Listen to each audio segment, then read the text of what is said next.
Hello, I'm Ingrid Barker and I'm the chair of Bristol NHS Foundation Trust. This is the newly merged organisation which brings together the two big acute hospital trusts, which all of you will be so familiar with, Southmead, the BRI, Western and all the others, Children's Hospital, St Michael's, could go on. We have come together as a single organisation now, and we had our first meeting in public as a board just the other day, and I'm here to reflect on a couple of key points from that meeting.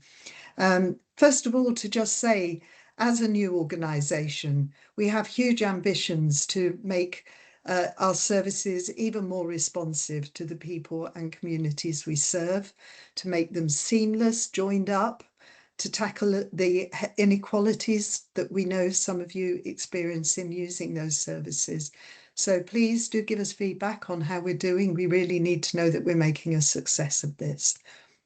A really important piece of the work as we go forward now is to develop the values for our new organisation. So for me, this is about creating the soul, if you like, of the new trust. It needs to be about an expression of what matters most to us, who we want to be, and we want to create those values with all the people that work in the organisation, but also with you, the people and communities we serve and our key partners. So please get on board with that. We really want to have your involvement in making our values as meaningful and resonant for you as they possibly can be. There were obviously more difficult things in our board meeting, and I would pick out in particular the reflections on the recent neonatal and maternity reports that you'll all have seen in the press from Baroness Amos and also Donna Ockenden.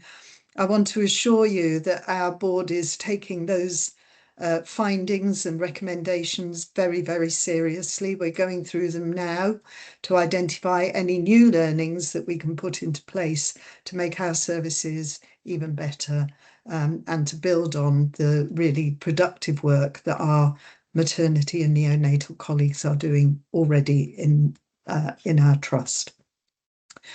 And finally, I just want to acknowledge the significant operational pressures that our hospitals have been under just recently.